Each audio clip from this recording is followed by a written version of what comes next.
párrafo de gracias, escuetamente gracias, como corresponde al laconismo militar de nuestro estilo.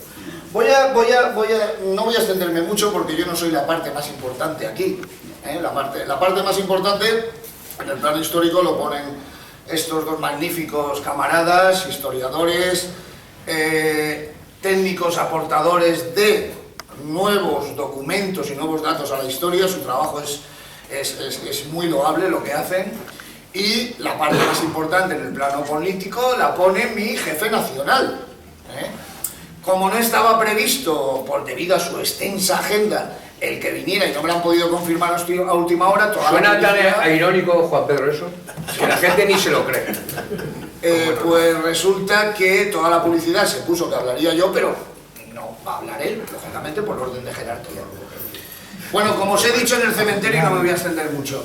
Hoy es un día de alegría. ¿Por qué es un día de alegría? Porque la bandera sigue alzada.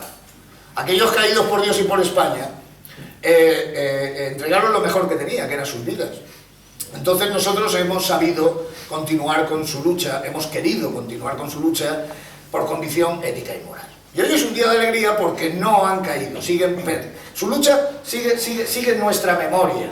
Y la firme tenacidad de su ideología y esos hombres que dejaron sus vidas en los campos de Rusia y en España, pues su lucha está aquí hoy con nosotros. Agradecimientos. Todos sabéis lo trágico que ha sido lo que ha ocurrido con el Dana. Como no podía ser de otra manera, el patriotismo se ha volcado.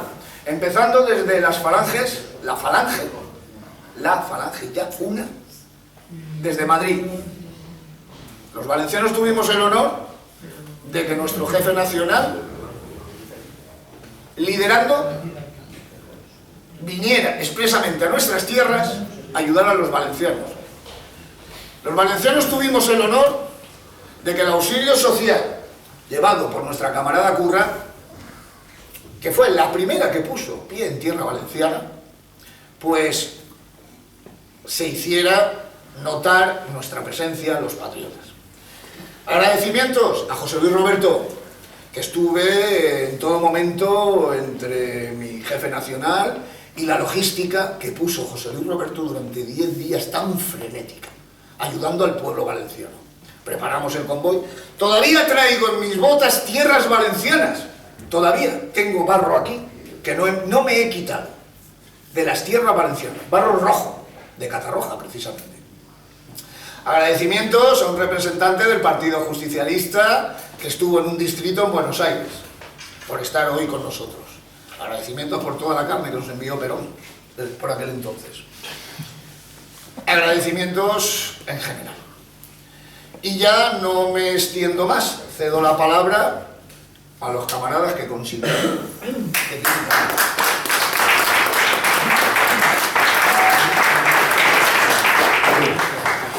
Voy a fastidiarle el plan. Bueno, yo quisiera en esta mañana, donde además tengo que ser breve porque tenemos el tiempo justo, hacer en esta intervención, que es no más que una especie de adelanto de un ensayo inmediato, y hacerlo hoy porque de alguna manera nos reencontramos con una tradición ininterrumpida de 85 años ya de conmemorar en Alicante el, para nosotros, asesinato de José Antonio Primo de Rivera. Y hacerlo, si me permitís, alejándome de mi faceta de historiador y, si queréis, de biógrafo de José Antonio, para que hagáis conmigo, abstrayéndonos de nuestra propia militancia, una breve reflexión. E invitaros a volver un poco la vista atrás y a hacerlo cuando salgamos de aquí también, en pensar en los errores cometidos durante casi 50 años de conmemoraciones que algunos de nosotros hemos vivido desde muy jóvenes hasta la actualidad, e incluso desde el escuadrismo hasta en algunas ocasiones como hoy con cierto protagonismo. Y se han sido actos conmemorativos importantes, pero en los que al final, cuando uno mira la vista atrás, muchas veces tenemos la impresión de que nos ha ganado un poco el mirar hacia el pasado más que hacia el futuro. Y yo os invitaría que por unos momentos nos trasladáramos a esos días duros y difíciles del 18 y el 19 de noviembre de 1936 para penetrar un poco en la celda de José Antonio, donde él llevaba ya días preparándose para la buena muerte dentro de lo que era su concepción de la hidalguía, que él de alguna manera utiliza como base para la confirmación de lo que será su discurso y la falange, y que de algún modo en esa prisión, en ese momento que escribe, yo que he visto el original, de verdad lo he tenido entre mis manos, con una letra tranquila, serena, y él se preguntaba allí en esa prisión por si qué iba a quedar de ese pensamiento, de esa obra, de esos discursos, si iban a quedar de forma permanente o iban a disgregarse cuando él muriera. Ya hay en ese testamento algunas frases que si uno las extrapola se encuentra con esta realidad. En ese momento escribe: si la falange se consagra en un futuro permanente.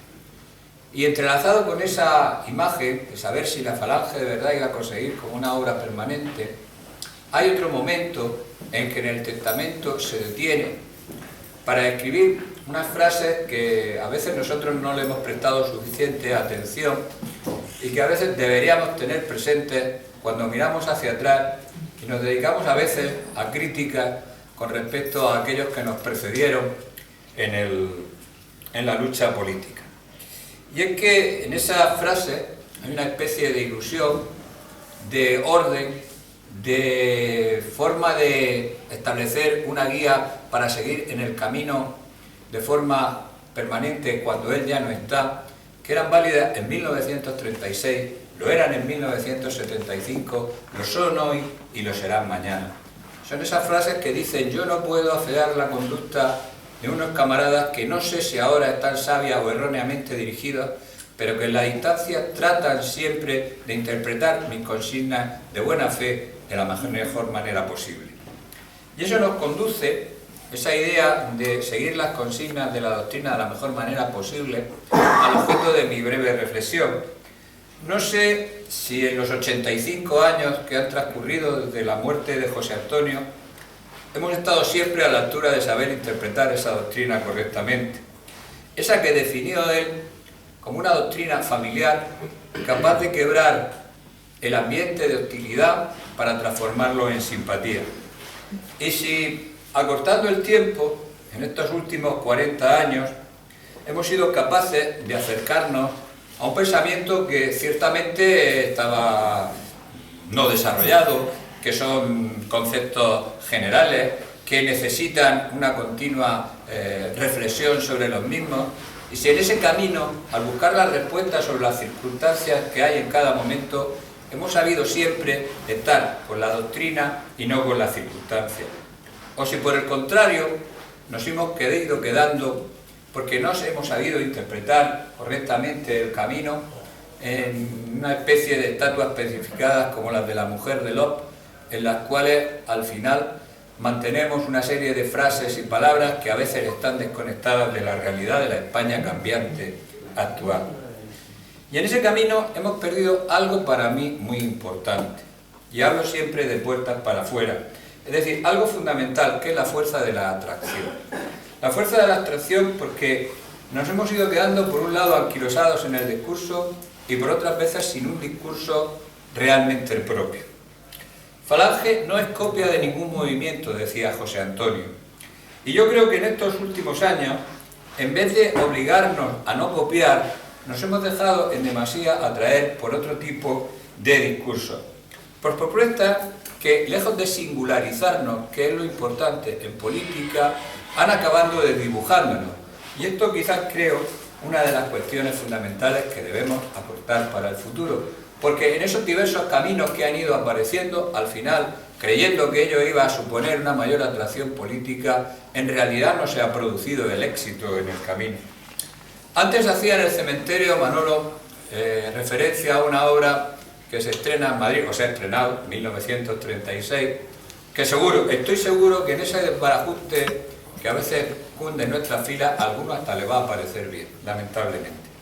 Pero en la publicidad que han hecho de la obra, uno de los directores ha dicho una frase que yo no comparto, pero que tiene un pozo de verdad en su primera acepción. Y dice, es que los fascistas de 1936 eran modernos y atractivos, y los de hoy, esta parte no la compartimos, ya son casposos. Pues yo creo que de alguna manera tenemos que aprender a volver a esa imagen moderna y atractiva que era la que de alguna manera impulsó a José Antonio. Es cierto que cuando José Antonio sale a la vida pública lo hace con un hálito de intentar transformar la realidad. Él sale y lo repite y lo escribe en un artículo para el SEU, que él tuvo que hacerlo porque no quería cerrar su ventana al ruido que salía de la calle. No quería encerrarse en una torre de marfil y, si lo trasladamos a frases actuales, no quería estar detrás de las teclas de un ordenador para convertirse en un revolucionario de pantalla. Y es que él lo hace asumiendo que existe un legado y que ese legado lo tiene que actualizar. Y una vez que lo actualiza, convertirlo en un movimiento de transformación revolucionaria. Y tiene un pensamiento dialéctico y crítico, a veces heredero de la lectura de Carlos Marx, y sabe aplicar esa crítica a cada uno de los conceptos que va desarrollando a lo largo de su vida. Y ese pensamiento crítico a veces lo hemos perdido en nuestras filas. Y esa modernidad es la que llevó a convertirlo en una actualidad atractiva. ¿¿Atractiva para quiénes? Pues para una generación de no conformistas y otra generación de desafectos de la política. Y ellos no se sintieron atraídos por esa falange porque hubiera una crisis social en España que existía y no la desconocían, ni una crisis económica que existía y no la desconocían, sino porque entendieron que lo que estaba en juego era la nación y la propia identidad española. Y hay que ver cómo esa atracción se hizo realidad y fue creciendo exponencialmente a partir de marzo de 1936 para estallar de forma tumultuosa en julio de 1936 para darle, si era necesario, como se ha recordado esta mañana, la existencia por la esencia. Y es cierto que con todos los defectos que uno hoy, cuando mira al pasado, uno se pone muy estupendo, ¿verdad?, para criticar, y pues admitiendo todos los defectos que se quieran poner, lo cierto es que durante 15 años esa modernidad, esa capacidad de atracción, esa transformación tuvo una presencia importante en la vida española y consiguió muchos de los logros que ellos querían hacer. Pero hay uno que a nosotros nos interesa destacar por su valor, que es que además de convertir a José Antonio en un mito, de lo cual es responsabilidad, por cierto, Dionisio Ribrejo, Samuel Roth y otra serie de escritores, también hicieron de José Antonio un elemento ideológico. Y esta es la parte más importante, porque ese elemento ideológico que representa a José Antonio sigue teniendo un poder de atracción. Y ese poder de atracción es el que conserva virtualidades políticas que nosotros debemos saber autorizar. Cierto es que hay que depurarlo de la carga coyuntural, que hay que buscar el discurso puro para poder trasladarlo a la sociedad actual. Pero es que además ese pensamiento fue, y yo creo que Carlos luego nos va a hablar un poco de esto, capaz de proyectarse en diversas misiones, en esa idea de la misión de destino, y supo embanderar a esa misma generación unos años después para irse a combatir a esos bárbaros en Rusia en el límite de la civilización occidental.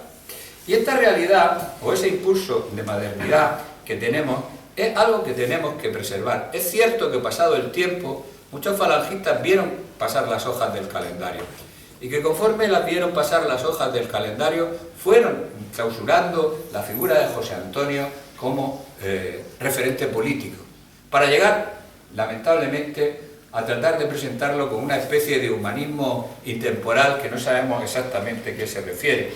Mientras que había otros que se encerraron durante mucho tiempo y lo siguieron haciendo en las frases, en los conceptos, en esas pastillitas que decía Serrano Suñer que muchas veces se repetían. Y lo cierto es que en los discursos de José Antonio, si uno les presta atención, verá que hay mucha carga doctrinal y poca, digamos, referencia a soluciones concretas para un momento determinado. Y eso es lo que realmente le hizo atractivo. Recordar aquello de que le acusaban de vender a 5 céntimos las ideas de Platón. Pues esa es la realidad, porque esa es la fuerza que presentaba esa cuestión. En realidad, esa capacidad fue el hecho diferencial. el hecho diferencial que nosotros tenemos que buscar. Y los hechos diferenciales no están en saber a qué partida se aplican las cuestiones en los presupuestos generales del Estado. Y es precisamente ese el camino que debemos recuperar en nuestro discurso, para recuperar precisamente esa capacidad de atracción. Nosotros podemos hablar de Puigdemont, de la inmigración, de la corrupción, de todo lo que queramos, pero si solamente se habla de eso, acabaremos sin tener esa realidad diferencial, que es lo fundamental y lo que tenemos que hacer. Y porque ahora lo que nos toca, sabiendo que somos una minoría, muy minoría, y hay que reconocerlo, es buscar voluntades y ganar revolucionarios para crear esa minoría, entonces de inasequibles al desaliento, esa minoría que es capaz de impulsar una revolución. Por ello, hay que leer a José Antonio en clave actual, porque el problema real, el problema que se plantea o que planteaba en el fondo, es un problema ideológico que existía en 1936 y sigue existiendo en la actualidad, que es el fin de nuestra civilización occidental y cristiana, aunque eso se traduzca en la disolución de las identidades nacionales y de las realidades nacionales. Por eso José Antonio, en su tiempo, creía que la invasión de los bárbaros era la que iba a conseguir hacer la revolución que él consideraba que se iba a producir del comunismo o del marxismo. Y sin embargo, si uno lo lee con profundidad, se dará cuenta que él va por debajo, sobre todo cuando está en la prisión de Alicante, va un poco más allá. Y que esa revolución que hoy estamos viviendo no consiste precisamente en crear la dictadura del proletariado, como entonces se planteaba, sino que lo que él está planteando es que ese ataque a la civilización occidental y cristiana, que es la que él quiere defender, se va a producir por otras vías. Porque hoy, lo que eran los entonces marxistas y comunistas, se han vendido al mismo espíritu capitalista y liberal. Pero lo que no cambia es aquello que decía, si la victoria del socialismo llegara, nosotros no nos asustaríamos porque cambiaran el orden económico, sino porque cambiarían el orden espiritual, moral y nacional de España. Y esa es la misma situación que tenemos en la actualidad. Ya no se trata de cambiar el orden económico. Ni ningún partido socialista, ni ningún partido comunista piensa en cambiar ningún orden económico, ni acabar con el capitalismo, ni nada de eso. Pero sin embargo sí piensan destruir la civilización occidental cristiana y nuestras naciones que la representan, ¿a través de qué? Pues de esas ideologías que están utilizando, la ideología de género, el woke, etcétera, etcétera, etcétera. Y por lo tanto los nuevos bárbaros que son estos confieren a la misma lucha y al mismo principio que José Antonio mantenía. Y por eso es en el campo ideológico donde un discurso actualizado de la Falange, una relectura de José Antonio, nos puede permitir encontrar espacios. Esos nichos que ahora se dicen sociológicamente, ¿y en dónde están? Pues están precisamente en esos no conformistas, que son las generaciones no contaminadas o los que se están produciendo de la desafección política. Y ahora nos toca a nosotros, esta mañana, lo decía con otras palabras Manolo, palabras de guerrilla, ¿verdad? Es decir, el mejor honor que le podemos hacer, como recuerdo a José Antonio, es precisamente hacer que su doctrina siga presente y marcando un destino para España. Y esa es nuestra tarea y la lección del 20 de noviembre que yo os quería transmitir. Muchas gracias.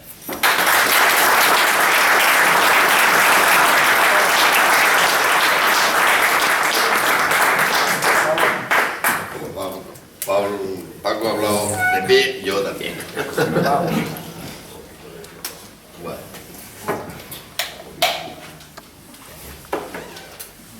Ponerme el cronómetro. Si no te tiro de la... Sí, sí, tú. Y cuando veas que me estoy pasando, me das un... Bueno, muchas gracias por estar aquí. Ya sabéis que yo soy un cansino monotemático y por tanto me toca hablar de la División Azul. Bueno, son tiempos curiosos porque por un lado estamos alcanzando un nivel de conocimiento de la División Azul tremendo, ¿no? Hay estudios de una especialización que increíble, ¿no? Si el batallón tal o si la jornada tal. Bueno, en este sentido no nos podemos quejar.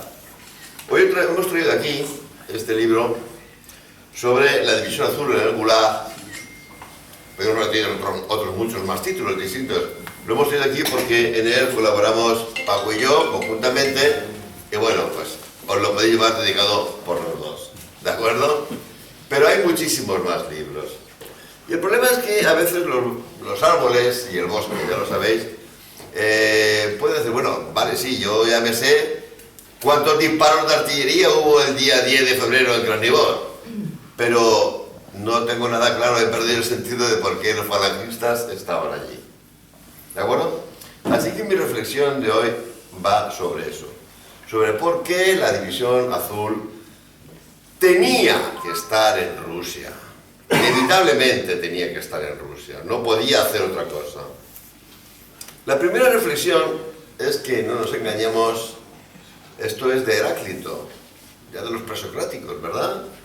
La guerra es la madre de todas las cosas, ¿de acuerdo? No nos engañemos, es la que cambia la historia. Veis el mundo de 1914 y el de 18 y es una caña, ¿verdad? Han caído imperios, ha surgido el bolchevismo, se ha hecho con el poder, ha aparecido el fascismo y un montón de estados nuevos, ¿de acuerdo? Eso ha sido la guerra. La guerra cambia la historia.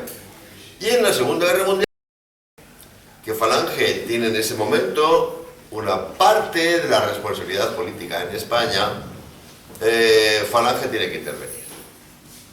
Tiene que intervenir. ¿De acuerdo? Por eso, hay que decirlo con total claridad, el año 39, desde el año 39, Falange es intervencionista en la guerra mundial. Quiere que España entre en la guerra. Hoy puede parecer un poquito alucinante, pero es que era inevitable que lo propusiera. En primer lugar, lo acaba de subrayar perfectamente Paco, decimos España es una unidad de destino en lo universal. Claro, eso entendemos todos muy bien lo que es la unidad de destino, pero hay que entender que es en lo universal. Simplemente decir, somos una, no, somos una en el conjunto del mundo. Tienes que tomar parte en las luchas universales, si no, no eres una unidad de destino en lo universal. Por eso hay una plena coherencia cuando el año 39 los falangistas en España se declaran abiertamente intervencionistas. Es la diferencia de otras familias políticas que existen dentro del régimen de Franco. Pero mantienen esta política, mantienen esta tesis sin éxito. Es decir, el conjunto de la España del 1 de abril no acepta este planteamiento. Otras fuerzas políticas que están en España de la Victoria, pues ya lo sabemos, no son regeneracionistas como es Falange, son restauracionistas. Ellos con volver al orden anterior ya les basta. Falange quiere otra cosa, ¿de acuerdo? Y por eso, repito, intenta que España entre en la guerra. No tiene éxito. Ahora, eso sí, la cosa cambia radicalmente el 22 de junio del 41. Ahí ya no hay tutía. Ahí hay que estar. Ya no es una opinión que podamos decir, ¿convendría que estuviésemos? No, ahí hay que estar. ¿De acuerdo? Entonces, es Falange, absolutamente, perfectamente identificada, la que organiza la convocatoria para crear una división azul. ¿De acuerdo? Ninguna de las otras fuerzas políticas que existen dentro del régimen lo hizo, ninguna.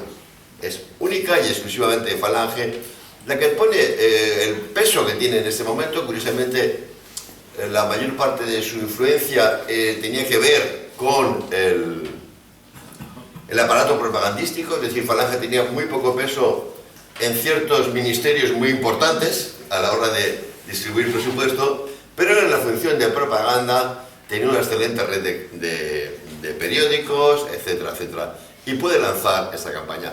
Y atención, y lo importante es que eso es lo que el pueblo español acepta inmediatamente como una misión. Aquí sí que vamos a apoyar a Falange totalmente, ¿de acuerdo? Pero repito, todo el arco político de la España nacional, de la España de la Victoria, del 1 de abril, es anticomunista. Solamente Falange es la que da el paso al frente, porque es el estilo. Los otros son de comunión diaria y de sacristía. Y Falange no. Falange es otro estilo. Por eso, Por supuesto, nunca debemos negar, en honor a la realidad, que hubo más gente aparte de los falangistas. Eso es un error y una injusticia, por ejemplo, no reconocer que muchos de los chicos que se alistaron eran simplemente gente de Acción Católica. Eso es así. En muchísimos casos, en aquella época, era perfectamente normal esta, digamos, doble militancia, estar afiliado a Acción Católica y estar afiliado al SEU o Falange. Pero, repito, quien hace el elemento de arrastre es Falange. Y eso es una cosa que a veces estamos perdiendo de vista, porque, claro, la División Azul es un fenómeno de historia militar y nos volvemos locos con si que el batallón tal o la compañía tal o el combate X, ¿no? Sin analizar quiénes van allí, ¿de acuerdo? Entonces, lo vamos haciendo poquito a poquito, ¿de acuerdo? Hace muy poco, no sé si estaréis en la presentación en Madrid, el libro este que se presentó, Las flechas de Miaz, ¿verdad? Es el diario de un elemento de la vieja guardia madrileña, ¿de acuerdo? Y bueno, pues ahí se ve perfectamente reflejado cómo la vieja guardia madrileña es la que da el paso al frente. Es una cosa realmente espectacular. Me llegó ese manuscrito y dije, estupendo, pero esto hay que ponerlo en valor, como se dice ahora, así que como soy un cansino total, le hice un prólogo de 100 páginas. Ahí dije, ya que estoy. ¿Por qué 100 páginas? Porque no se trata de que Carlos Caballero lo diga. Se trata de que hay que demostrarlo con datos. Y hay un montón de tablas que la gente dirá, ¿y esto para qué me habla aquí de la vieja guardia madrileña? Y hay un montón de datos de la gente que se alista en cada uno de los regimientos de Madrid, que había un montón. ¿Para qué? Para demostrar los que se alistan. Y ver que por comparación son muchísimos más los que se alistan en las jefaturas de Falange. Madrid es la mayor guarnición de España. Solamente con haberle dicho, decir esos tíos, no, sacar a la gente obligatoria en los cuarteles. Solo con haber dicho, en cada cuartel 10 soldados, ya tenías todo el cupo hecho. Porque Madrid es una mega guarnición. Pero no, ahí están los datos numéricos de cuánta gente es la que se alista en la jefatura de Falange, en las jefaturas de Falange y de milicias en Madrid. ¿De acuerdo? Entonces, y a lo largo del libro es un diario. Él va contando, pues, he visto tal, he visto cual. Pues, chicos, no nos engañemos, la memoria de la gente es muy floja, ¿no?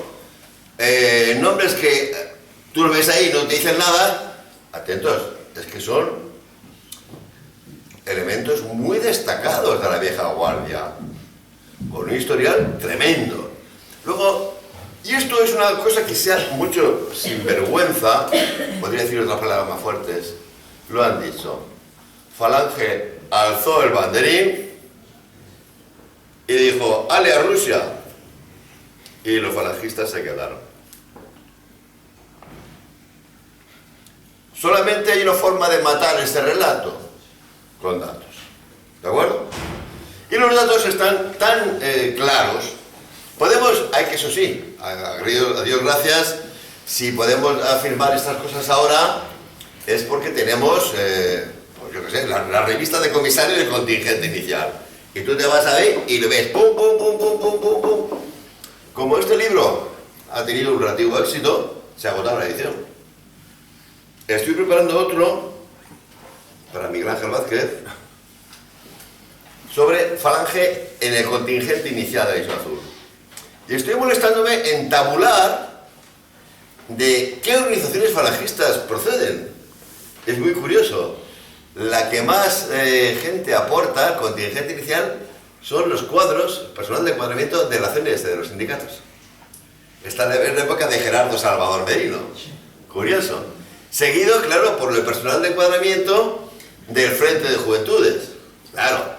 En comparación, hay poca gente, entre comillas, de lo que es la vieja guardia, no camisas viejas, sino vieja guardia, anteriores a febrero del 36. Lógicamente, ha habido una escabechina entre la persecución política y la guerra civil. Entonces, no pueden aportar más gente que la que aportan. ¿De acuerdo? Por eso digo, estamos incluso tabulando para demostrar que no es que simplemente dijeran, sino que todo el aparato falangista se fue a Rusia. Muchísima gente, ¿no? Luego, tenemos que incidir en este aspecto. No podemos nunca olvidarnos de que esta fue una división política. Justamente eso fue lo que motivó que los sectores más reaccionarios de la España de la Victoria, los puramente conservadores, los pretorianos, los puramente pretorianos, como Varela, se volvieran locos contra la división azul y presionaran para disminuir cuanto fuera posible el número de falangistas y aumentar cuanto fuera posible el número de militares que procedían de los cuarteles. Es que es increíble, si cuando ves los documentos de Varela, Varela llega a decir, sí, vamos a permitir que vayan falangistas. ¿Y te dice cuántos? ¡300! Si por él fuera, había dejado 300 falangistas. Es más, les asigna la unidad a la que quiere que vayan, a transmisiones, para estar en retaguardia y que no vayan a hacer alguna heroicidad. ¿Y cuál es la realidad? Perdón por la redundancia, ¿cuál es la realidad en realidad? ¿Quiénes van? Lo mejor que le queda a la falange. Tenemos ahí a Guitarte, uno de los mejores ejemplos de la vieja guardia, del SEU, con una historia que lo dice todo, porque este hombre ha empezado en las filas comunistas, como nos recuerda justamente Manuel Tagüeña, su compañero de militancia, que ese sí va a seguir en las filas comunistas. Ya sabéis, va a llegar a mandar un cuerpo de ejército, en el ejército rojo, de la guerra civil, y después va a ser oficial del ejército rojo soviético. ¿De acuerdo? Guitarte es de los que va a Rusia.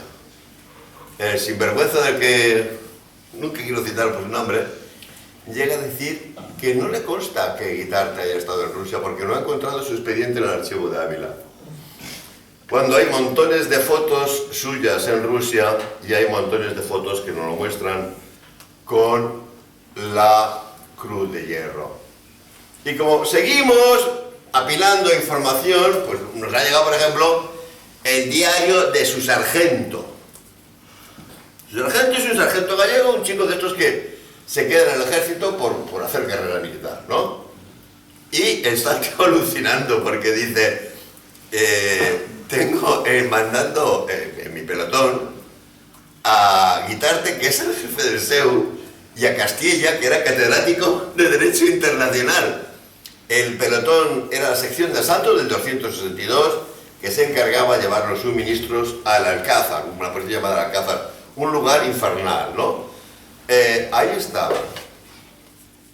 Y atentos, y como consecuencia de eso murió, porque tenemos bueno, lógicamente, decimos caídos en Rusia, caídos, y citamos una serie de caídos. Hay más caídos en Rusia. Guitarte murió a los meses de volver a España como consecuencia de las enfermedades pulmonares que había contraído en la campaña. ¿De acuerdo? Pero la vieja guardia, como Guitarte, era el número que era. No había más. Muy limitado. Entonces, ¿en quién debemos fijar nuestra atención? Hay un señor, Sotomayor, que ha estado en la falange, en la vieja guardia, pero era un militante de base, muy jovencito, ¿no? De hecho, su familia, cuando se ve lo que está ocurriendo, anda, vete a Bilbao y te escondes allí, ¿no? Después ha tenido un papel, nada, es que era casi un niño, por así decirlo, en la guerra civil, ¿no?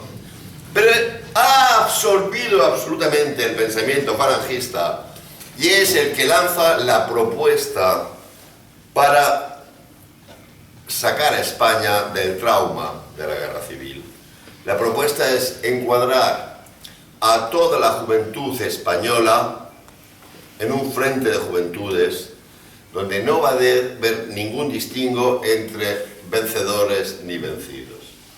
Se presenta en compañía de, me falta uno, es Alberto Crespo, Eduardo de la Iglesia y el cuarto. ¿García Ontiveros puede ser? Sí. Y Enrique García Ontiveros. Se presentan ante Franco a proponerle la creación del Frente de Juventudes. Franco lo llega a poner por escrito, dice, es como si hubiera visto a... ¿De los Jesuitas? No, A San Ignacio. A San Ignacio. Dice, es un hombre con una fuerza espiritual de que es como si yo hubiera visto a San Ignacio de Loyola. Espectacular. Bueno, sí, después ya sabéis lo que ocurre, es que se da una ley de creación del Frente de Juventudes pues bastante descafeinada. Sotomayor dice, bueno, pues si es esto, yo no quiero estar al frente de esto porque no es lo que yo quiero, ¿no? Y se dedica al periodismo, es dirigente, dirige un periódico de Falange en Sevilla. Pero, en cuanto dan la orden, sale la idea de crear la Legión Azul, por supuesto, de cabeza. Él y los otros tres que le habían acompañado en la visita a Franco para proponer la creación del Frente de Juventudes, demostrando esta perfecta coherencia entre ética e ideas. Yo no puedo decir, hay que hacer esto y quedarme en casa. Y eres el primero que se va a Rusia. Para entonces, era un cerebro, una especie de... Había hecho la carrera de Derecho en 3 años. Toda. Un monstruo. Para entonces había mucha gente que se había dado cuenta del valor increíble de este hombre, ¿no? Intelectual, me refiero. Y el carisma. Estoy trabajando en un proyecto que tiene que ver mucho con diarios y con memorias de veteranos. Todos los que conocieron a Enrique Sotomayor en la campaña alucinas las expresiones que vuelcan sobre él. Un líder. Se llevaba a la gente de calle. Todo el mundo embobado cuando lo oía hablar. ¿De acuerdo? Muñoz Grandes había sido secretario general del movimiento. También había dejado el cargo y un poco disgustado con las cosas que veía. Pero evidentemente sabía quién era Enrique Sotomayor. Y le dice, no, chaval, tú, aquí, en el cuartel general conmigo. ¿Y qué le dice Enrique Sotomayor? Yo no puedo mandar a la gente a morir y quedarme en el cuartel general. Así que coge a la unidad más que teóricamente en lo que es la táctica alemana es una unidad de vanguardia, es el grupo antitanque, era la unidad motorizada que tenía cada división de infantería. Tiene que ir siempre en vanguardia, ¿de acuerdo? Entonces él está en una unidad del grupo antitanque, la segunda compañía, que es la que tiene mayor concentración de dirigentes falangistas, ¿de acuerdo? Entonces, repito, nadie hubiera quedado perfectamente, quedándose un poquito atrás, no. ¿Dónde va? A posar. Va a posar. Y él es consciente de lo que va a pasarle allí. ¿Por qué decimos que es consciente? Porque os estoy diciendo que todo el que ha tenido trato con él en Rusia lo refleja. Y el mismo Ridruejo le dice, ha pasado por aquí y ha estado conmigo Enrique Sotomayor. Es plenamente consciente de que no va a salir vivo de Posad. ¿Creéis que se dio media vuelta y se fue? No. Allí estaba, en Posad. Y cuando vio caer a uno de los hermanos Ruiz Bernazzi y vio que su cuerpo iba a quedar ahí en tierra de nadie y no iba a poder tener un entierro digno, expuso su vida simplemente por recuperar el cuerpo de este camarada. Murió ahí. Un comportamiento tan heroico como para merecer la medalla militar individual, que sabéis que no se da así en una tómbola, ¿de acuerdo? Entonces, ¿qué es lo que vemos con ejemplos como el de Guitarte o como el de Enrique Sotomayor? Pues algo muy sencillo. Si Falange no hubiera ido a Rusia, habría traicionado por completo su esencia. No merecería ser Falange. Estaría contradiciéndose a sí mismo. Y habría faltado a las consignas de José Antonio. Siempre es importante leer a José Antonio y es muy significativo el contenido de sus discursos en las elecciones de febrero de 1936. Porque lo que dice textualmente, el triunfo del Frente Popular es el triunfo de Rusia. Ya sabéis que una pequeña trampa semántica aquí, no es Rusia, la pobrecita Rusia ha sido la primera víctima del comunismo. Entendemos entonces todos que en la frase el triunfo del Frente Popular es el triunfo de Rusia, lo que se nos está diciendo es el triunfo del Frente Popular es el triunfo de la Unión Soviética. No escucharéis una frase como esa en los discursos de los demás políticos de eso que se llama el bloque nacional, de la derecha que se presentó en las elecciones. No, no. El que tiene clarísimo ese veredicto es José Antonio. El triunfo del Frente Popular es el triunfo de Rusia. Así que cuando se pronunció la famosa frase de Rusia es culpable, yo había sobrepujado. Todo, efectivamente, Falange interpretó siempre el triunfo del Frente Popular como el triunfo del comunismo soviético en España. Y por tanto, había que ir a Rusia sí o sí. Por eso os digo que por mucho que avancemos en estudios muy microrelatos, ¿no? Los prisioneros en el Gulag, el batallón, no podemos perder nunca de vista lo fundamental. Y es que la División Azul es una empresa falangista y es una obligación que tienen los falangistas como consecuencia justamente de las palabras de José Antonio Primo de Rivera. Lo he acabado.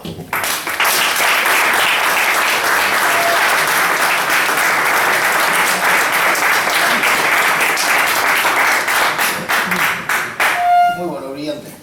Jefe, con tu permiso, empiezas tú. Bueno, empiezo y casi termino, porque en realidad yo no he venido a daros la chapa. Los importantes hoy eran Carlos y Paco, como han demostrado una vez más. Hoy Paco ha olvidado un poco el sentido histórico del falangismo y ha intentado dar soluciones a los problemas que los falangistas tenemos y que llevamos teniendo durante, no desde la transición hasta ahora, sino desde casi nuestra fundación en octubre del 33. Él cree, y yo creo que con buen criterio, que debemos de abrirnos en el sentido bueno de la expresión, de mirar más allá de nuestro ombligo, que es lo que los falangistas llevamos haciendo muchísimo tiempo, por cierto, y en ese abrirnos hacia afuera, yo creo que es importante lo que hace exactamente un mes dijimos Norberto Pico y yo a la hora de valorar la integración, no la unión, es la integración de la Falange Española del Arjón, donde por otra parte yo milité desde que era un crío, lo he hablado con un camarada histórico que hay aquí presente en esta sala, de aquel periodo nefasto que se llamó la transición, y yo creo que eso es una actitud importante es dar relevo a la gente más joven que está en contacto con la realidad de lo que hay más allá de nuestro ombligo, de nuestros cementerios y nuestras criptas y demás, sin olvidar la lección de historia que ha dado Carlos Caballero una vez más, de que si queremos hablar a los jóvenes con argumentos y argumentos de peso y saber defender lo que hizo la Falange en un momento determinado, que es por lo que esa ley de memoria democrática quiere ilegalizarnos, entre otras cosas, y por eso esos mercenarios del sistema vestidos de azul hoy han venido a intentar humillar además a los camaradas abanderados. En otro momento seguramente de la historia de la Falange esos policías se habían quedado allí tumbados en el suelo, en el cementerio, y a lo mejor hoy había que haberlo hecho. Lo estaba pensando según hablaba Carlos ahora y daba una reflexión, digo, luego las circunstancias ya hubieran visto cuándo iban ido, pero no podemos permitir precisamente que dos mercenarios que no valen ni para tomar por saco y por eso están vistiendo ese puñetero uniforme seguramente y están ejerciendo de mamporreros del comisario político del PSOE en la ciudad de Alicante, hayan ido a identificar precisamente al que porta una bandera de la Falange, de una Falange gloriosa, como decía Carlos, o el que portaba la bandera de España, de aquella España por la que, como decía Paco Torres, murieron los mejores de los falangistas. Han ido adrede, han ido a hacer algo más que su deber. Lo hablaba antes con José Luis Roberto. Y ese ánimo y ese espíritu de la Falange lo tenemos que recuperar. Y es verdad que aunque nos parezca...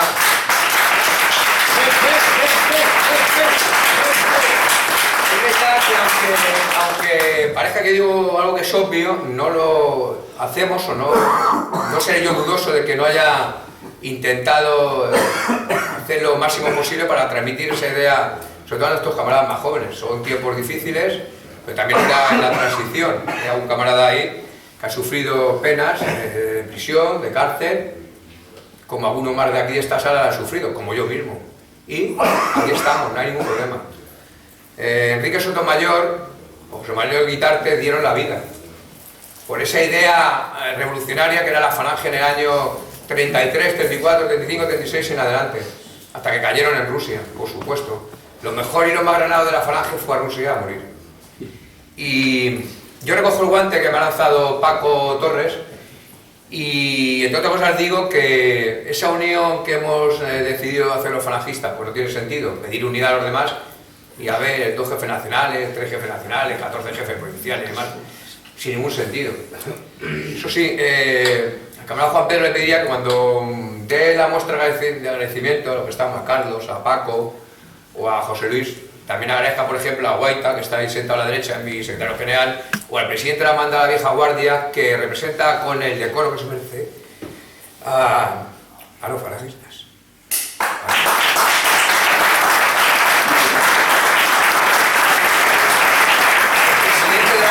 Vieja Guardia, y ayer lo veíamos en una conferencia que hubo justamente en el local histórico de la Puerta de Santo Domingo, donde venía el cuadro de los falangistas, Carlos, que dieron su vida en el cuartel de la montaña, en Brunet, y en la Visión Azul, que pueden parecer, no los falangistas, los miembros de la Vieja Guardia. Se está puesto en un sitio de honor y pueden parecer pocos, pero no son tan pocos. Sobre todo no eran tan pocos para lo que era la Falange en aquel momento. Claro, luego ya el aluvión a partir de febrero es otra cosa totalmente distinta, pero en fin. Yo vengo a hablar de mi libro, como ha hecho Carlos o ha hecho Paco, y mi libro es de que estamos en un momento de unidad entre los falangistas y estamos en un momento de dejarnos de reinos de taifas, también en la Falange, por supuesto, porque hemos sido un ejemplo más de lo que se ha convertido este país, por desgracia, en los últimos 40 y tantos años. Hemos convertido nuestras jefaturas, empezando quizás por mí, en verdaderos reinos de taifas, donde lo que opine este, lo que diga el otro.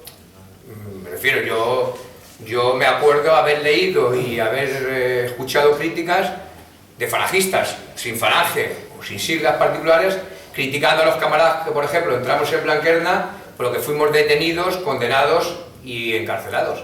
Pues presuntos camaradas decían que era eso, que eran algaradas, que ya no era el momento de esas historias, esas películas, que eso es el separatismo que les dábamos alas. Pues bien, esos presuntamente son falangistas, o se lo dicen a sí mismos. Yo creo que no, por supuesto, claro. Y yo creo que debían de estar mejor en otro sitio que defendiendo presuntamente las siglas rojas y negras por las que cayó el camarada José Antonio, al que hemos homenajeado hoy en la fosa común del cementerio de Alicante. Por eso yo vengo a hablar de mi libro, vengo a hablar de la unidad de los falangistas, vengo a hablar de que el que no quiera pasar por el aro, pues va a tener que ir a su puta casa, pues si a alguien no ha quedado claro, y el que quiera convertir su jefatura en un reino de taifas, se tendrá que ir a su puta casa, sea de la Falange Española de Aragón o de lo que sea, pues si a alguien no le ha quedado claro.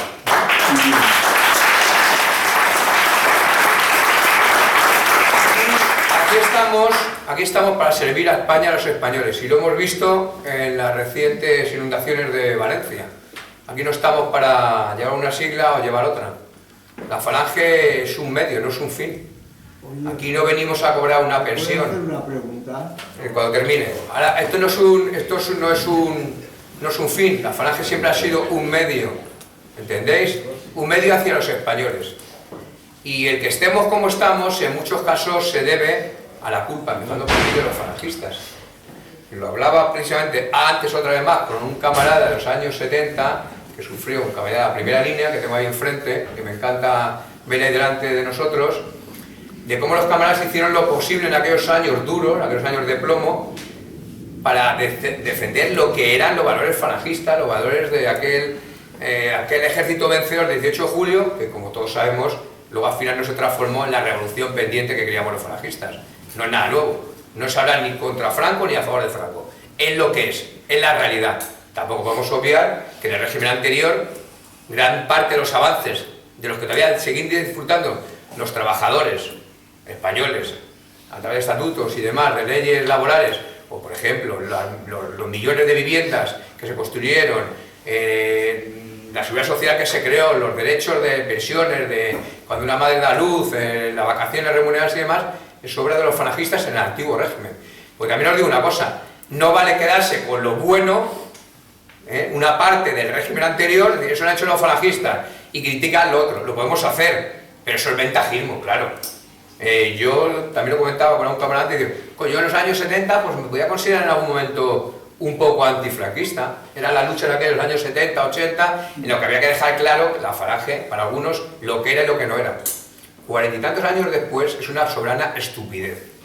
Lo hemos visto en las riadas de hace un mes. Porque sin aquellos pantanos,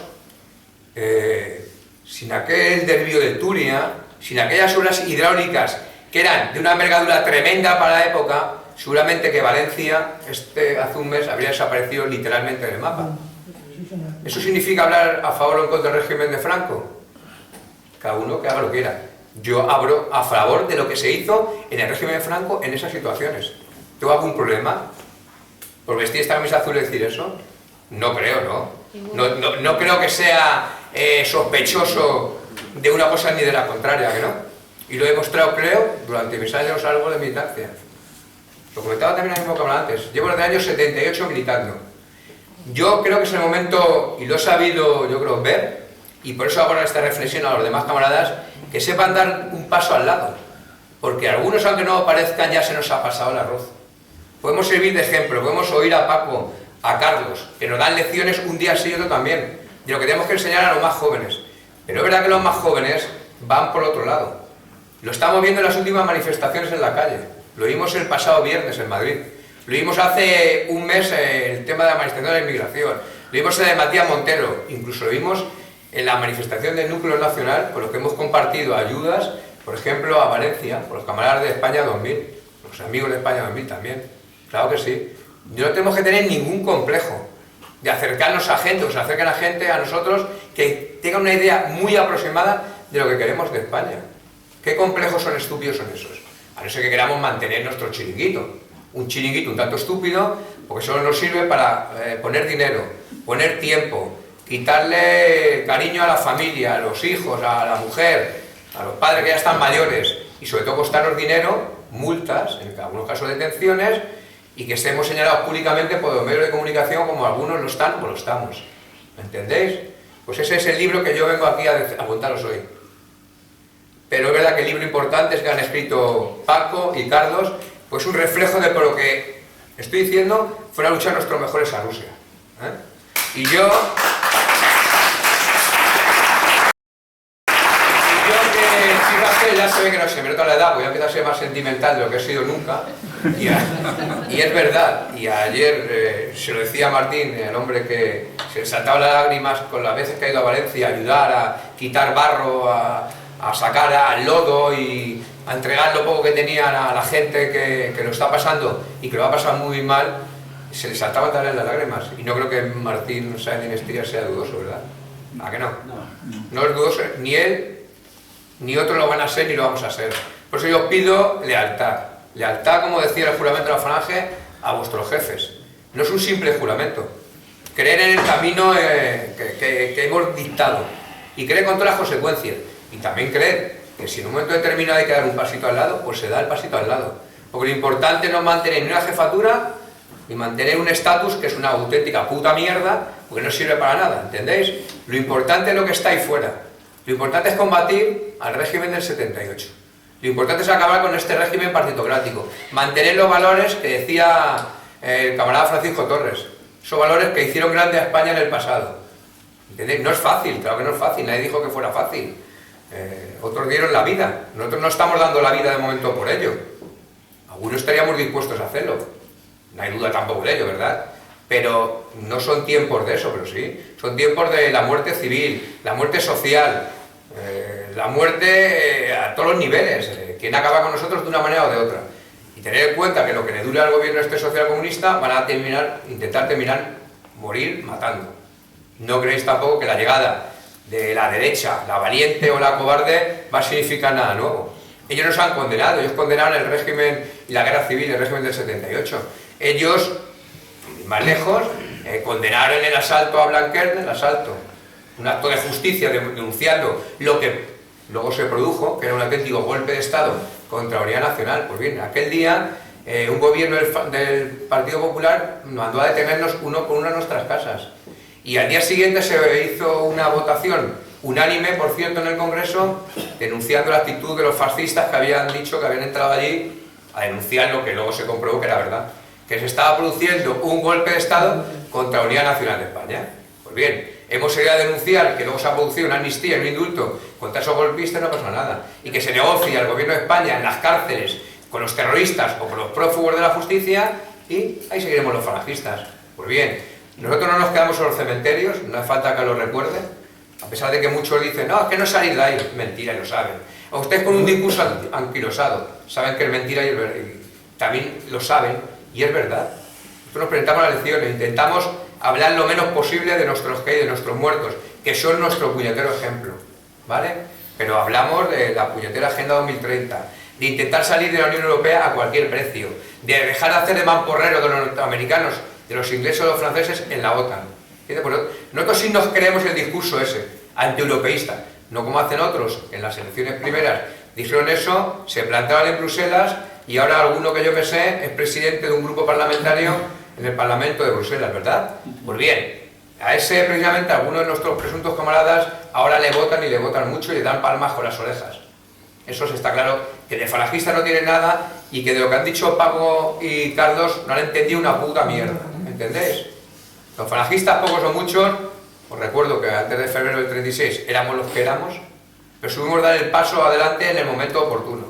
Y no dudéis que los falangistas, quien ocupe la jefatura de la falange, de esa única falange, que por supuesto va a existir, va a contar con mi apoyo y con el de los camaradas que de verdad creemos en esto, porque llevamos muchos años.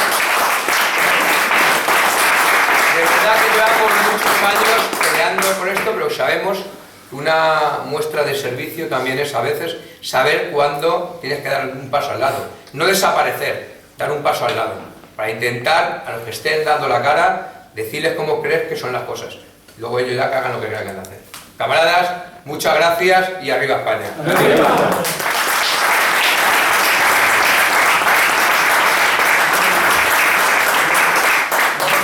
Yo, como siempre, suscribo totalmente tus palabras. Solo espero que me suban la nómina después. Hombre, Y tengo el sobre ahí en la casa. Has dicho nómina y pues Antonio se ha caído. No, vaya hostia.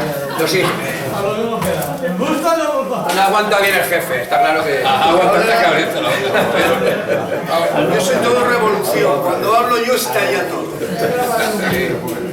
Entonces, bueno, vamos a ver, hablando de homenajes, hace un par de años se le dio la cinta de la corona a José Luis Roberto por todas las colaboraciones con la Falange y el trabajo que había hecho con nosotros y lo bien que nos ha tratado siempre.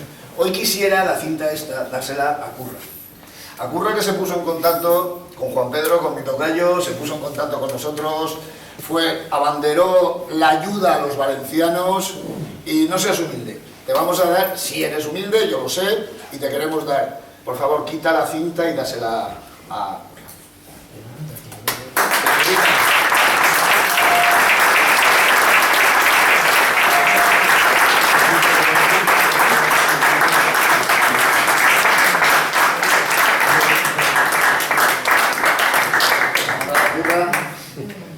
Te lo mereces. Claro que sí.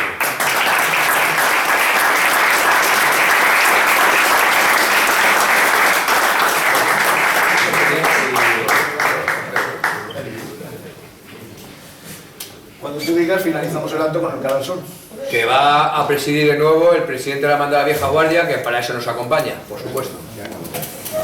Segundo.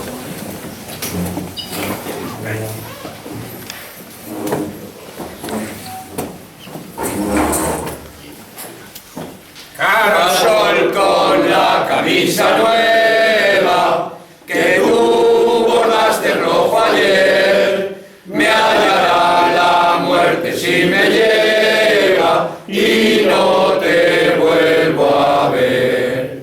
Formaré